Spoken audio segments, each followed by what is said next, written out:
Hai, kembali lagi bersama dengan kami dan terima kasih kepada anda yang terus setia. Dan untuk di blog yang terakhir ini kita akan membincangkan satu yang cukup penting berkenaan tentang Akta Generasi Penamat yang telah dibentangkan di Parlimen. Ini bertujuan untuk menangani isu merokok yang membebankan negara. Jadi hari ini kita bawakan ke studio beberapa panel untuk membincangkan berkenaan tentang akta ini dan bagaimana hala tuju akta ini yang telah dibawakan di Parlimen, ya Pasha? Yang menariknya, tetamu kami pada hari ini adalah dua orang anak muda yang akan terkesan dengan Akta Generasi Penamat ataupun GEG, Generational Endgame ini. Yang pertamanya di belah kanan saya, Adri Haikal Afizul, merupakan pelatih GEG dan juga pelajar tahun pertama jurusan Sains dari Universiti Malaya, dan juga Santia K. Linggam, pelatih GEG dan juga pelajar perubatan tahun akhir Fakulti Perubatan Universiti Malaya. Selamat datang kedua-duanya. Terima kasih bersama kami pada hari ini untuk kita bincangkan sedikit mengenai Generational Endgame. Jadi sebagai anak muda, anda sendiri, bagaimanakah, sejauh manakah pemahaman anda mengenai GEG ini, dan mungkin boleh kongsikan sedikit aktiviti yang telah dijalankan untuk memberikan kesedaran kepada rakan-rakan sebaya mengenai Akta GEG dan juga Generational Endgame tersebut. Jadi bagi pemahaman saya, GEG ini merupakan sebuah rang undang-undang yang telah dicadangkan. Ia terdiri daripada dua komponen, iaitu Akta Produk Berisiko bagi rokok dan bahan tembakau, jus e-rokok dan serta bahan untuk kita keluar berokok, serta komponen kedua iaitu larangan penggunaan rokok bagi warga muda, iaitu yang lahir selepas 1 Januari 2007. Jadi larangan ini akan terkesan kepada mereka dan mereka akan ada tindakan jika mempunyai atau menghisap rokok. Jadi GEG ini kami pelajar UM di bawah label hebat, iaitu halang, elak, bebas asap tembakau. Jadi pada selasa lepas, saya untuk kumpulan saya telah terlibat di SMK Sultan Abdul Samad di Petani Jaya, di mana kami berinteraksi dengan pelajar berkenaan bahayanya asap tembakau. Okey, buat Santia pula. Jadi adakah GEG ini pada pendapat anda adalah langkah yang terbaik untuk kita menangani isu merokok, dan bila akta ini dibawakan ke Parlimen, bagaimana impaknya kemudian harinya, dan jadi pendapat daripada Santia sendiri? Okey. So sebenarnya untuk GEG ada untuk menghalang merokok dalam Malaysia, sebenarnya ada banyak kaedah. Kerajaan kita pun telah telah mewujudkan beberapa langkah seperti memaparkan imej kesan buruk rokok seperti kanser paru-paru ataupun kanser mulut pada kotak. I'm sure semua pernah nampak kan gambar yang ngeri macam tu. So selain itu juga peningkatan harga melalui cukai rokok. Tapi GEG adalah kaedah yang lain di mana kita tak target orang yang sudah terjebak dalam tabiat merokok, tapi kita target generasi yang muda, generasi yang akan datang yang belum lagi tahu rasa rokok. So target kita sebenarnya untuk mewujudkan generasi akan datang yang tidak kenal rokok dan bebas asap rokok. Sebab yang seperti yang kita tahu, asap rokok dan vape adalah memudaratkan kepada kesihatan. Okey. So dengan pengenalan GEG ini, so far sudah ada perbincangan di kalangan rakyat Malaysia, dan majoriti memang positif. So ramai golongan muda dalam Twitter dan Instagram melalui poll sudah menunjukkan bahawa majoriti akan mengambil bil ini dengan positif. So mesti ada backlash dari industri tembakau, tetapi dalam majoriti golongan muda yang akan apply GEG ini, so diorang so far are positif. Pendapat untuk Adri sendiri, adakah GEG ini merupakan kaedah yang terbaik untuk menyelamatkan anak-anak muda di masa akan datang daripada bahaya merokok dan juga kesan daripada addiction kepada nikotin, dan mungkin adakah ini satu kaedah yang pernah dilakukan di negara lain? Bagaimana pendapat Adri? Bagi saya ada sebuah yang kita tahu, mencegah itu lebih baik daripada mengubati. Jadi sebab ketagihan nikotin ni dia sangat bahaya sebab dia kita akan ketagih lah memerlukan benda tu dan tidak kira umur ketagihan tu boleh berlaku.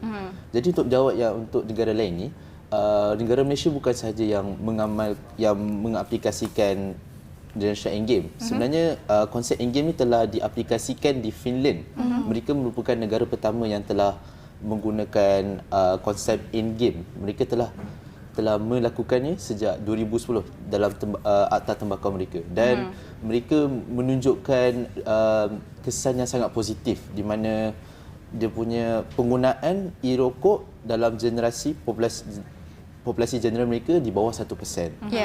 Jadi kita mahu ikut contoh yang sama dan mencegah anak-anak muda ni daripada terlibat dengan rokok dan produk seperti vape. Okey, dan Adri katakan tadi di Finland sudah diberikan juga beberapa kesedaran berkenaan tentang GEG ini, tapi di Malaysia ini sendiri ya Cynthia, bagaimana kita anak-anak muda ini diberikan pengetahuan ataupun berkenaan tentang GEG ini sendiri? Okey, so melalui aktiviti yang kita telah buat di sekolah, kita mendapat tahu bahawa pelajar kita ni sebenarnya tahu banyak pasal rokok sebab kita sudah ada kempen, kita ada banyak PSA, video dalam TV dengan social media.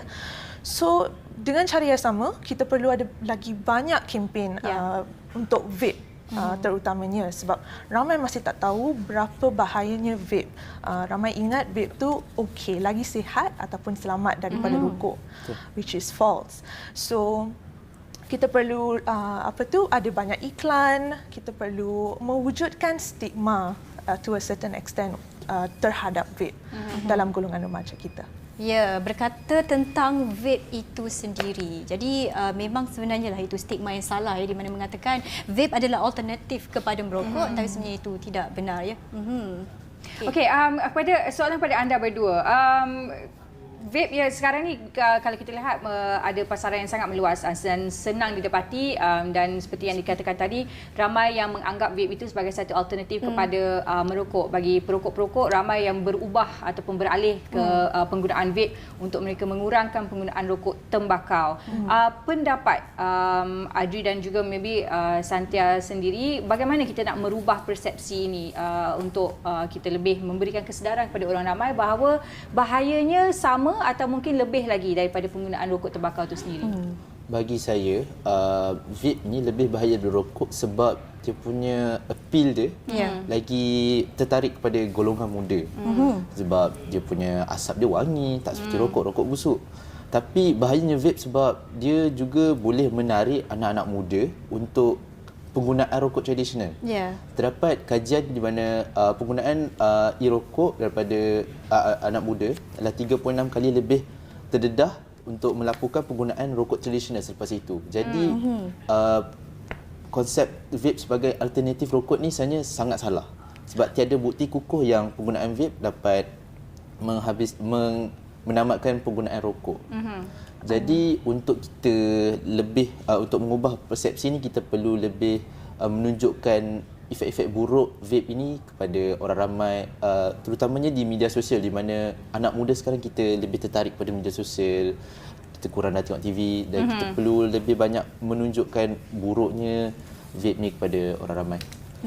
Saya juga nak mencela sikit dari persepsi sebagai pelajar perubatan. So dalam kandungan vape, ramai ingat dia macam uap air yang ada perisa. Tapi sebenarnya itu salah lah. Memang tak ada tembakau macam rokok. Tetapi ada juga kandungan dalam vape yang memudaratkan kesihatan. For example, propylene glycol akan dalam jangka masa pendek lah akan mewujudkan iritasi mata, saluran nafas ataupun tekak. Tapi dalam jangka masa panjang, yang propylene glycol yang dipanaskan menjadi formaldehyde. And formaldehyde boleh mewujudkan kanser. So bukan sahaja rokok yang boleh menyebabkan kanser, tapi vape juga boleh menyebabkan kanser. Okey, baik. Jadi di antara walaupun rokok ataupun vape, pastinya ia juga melibatkan kesihatan dan juga kemudaratan diri sendiri kepada yang menggunakannya. Jadi bagaimana bila anda melihat GEG dan Akta GEG ini dilaksanakan? Jadi dari segi statistik kesihatan dan juga orang kata kehidupan lebih baik itu dapat membantu di masa hadapan. Mungkin Adri, silakan. Dari segi kesihatan dan juga statistik apabila mungkin akta ini dilaksanakan nanti? Jadi kami antara program di bawah JJ itu hebat. Kami berinteraksi dengan pelajar-pelajar, dengan generasi muda. Jadi kewujudan kami ni penting sebab sebagai anak muda kita orang perlu menjadi model insight kepada mereka. Sebab kita orang lebih macam mana relate dengan kehidupan lebih dekat diorang. lebih dekat dengan anak-anak muda, jadi mesej yang disampaikan tu lebih berkesan. Yeah. Okey, untuk Santia pula mungkin pendek saja di akhir rancangan kita ni, pesanan kepada rakan-rakan sebaya dan juga anak-anak muda di luar sana mengenai penggunaan vape atau untuk berhenti atau tidak menggunakan langsung vape dan merokok. Silakan. Okay, so purpose saya untuk datang hari ini ialah untuk merayu kepada rakyat Malaysia lah untuk berhenti merokok dan vape. Sebab rokok kita dah tahu memudaratkan kesihatan, tapi vape juga ada masalah banyak. Dan dalam hospital saya ada nampak pasien juga yang ada masalah paru-paru sebab vape, bukan rokok. Okey, so itu dan untuk golongan muda, saya nak suruh diorang untuk tidak sekali-kali menggunakan vape sebab satu puff tu sudah boleh mewujudkan ketagihan kepada nikotin. Selain itu, rang undang-undang GEG ini akan dibaca pada 12 Jun bulan ni. So kita nak sebaik mungkin kita nak support yang positif lah towards rang undang-undang ini supaya boleh diluluskan dan dikuatkuasakan secepat mungkin. Okey, baik. Kita nak ucapkan terima kasih kepada Santia dan juga Adri. Semoga usaha anda berdua untuk membantu dan juga menggalakkan rakan-rakan sebaya untuk menjadi sebahagian daripada generational endgame ini akan berjaya, insya-Allah. Baiklah.